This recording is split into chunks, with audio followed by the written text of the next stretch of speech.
বাগেরহাটের রামপালে পুলিশের পোশাক পরে বাড়িতে ডাকাতি, মূল হোতাসহ আটক ২। বাগেরহাট থেকে AH নাটুর রিপোর্টে বিস্তারিত।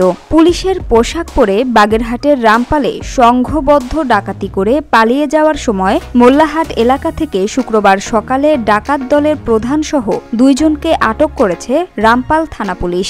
আটককৃত ডাকাত দলের প্রধান মোহাম্মদ রিয়াজ নরসিংদী জেলার মাদবদী উপজেলার তারা মিয়ার ছেলে এবং অপরজন গাজীপুর জেলার সদর উপজেলার সাইদুল হোসেনের ছেলে আল আমিন। রামপাল থানার ওসি আতিকুর রহমান শুক্রবার রাতে জানান, উপজেলার গৌরম্ভা ইউনিয়নের চিত্রা গ্রামের আসাদের বাড়ি থেকে বৃহস্পতিবার রাত ২টায় পুলিশের পোশাক পরে সংঘবদ্ধ একটি ডাকাত দল নগদ ৫ লক্ষ টাকাসহ স্বর্ণালংকার লুট করে পালিয়ে যায়।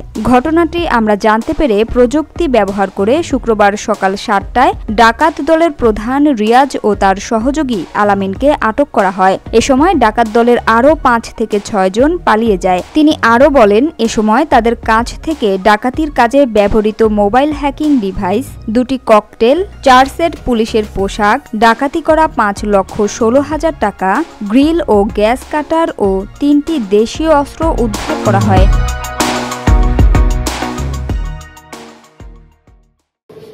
গৌরম্ভা ইউনিয়নের চিত্রা গ্রামে আসাদ এর বাড়িতে পুলিশের পোশাক পরে ৬-৭ জন ডাকাতি করে।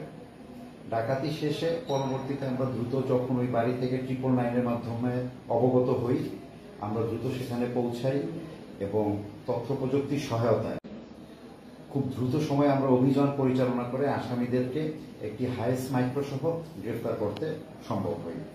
আসামিদের কাছ থেকে আমরা মোবাইল জ্যামিং মেশিন উদ্ধার করি। আসামিদের কাছ থেকে আমরা এছাড়া পেয়েছি ককটেল, তারা যে পুলিশের পোশাক পরেও ডাকাতি করেছে সেই পোশাক আমরা পেয়েছি। তাদের কাছ থেকে আমরা ৫,১৬,০০০ নগদ টাকা উদ্ধার করেছি। তাদের কাছ থেকে আমরা দেশীয় অস্ত্র, গ্রিল কাটার মেশিন, গ্রিল কাটার গ্যাস মেশিন সহ ডাকাতির বিভিন্ন ধরনের উপকরণ আমরা তাদের কাছ থেকে উদ্ধার করেছি।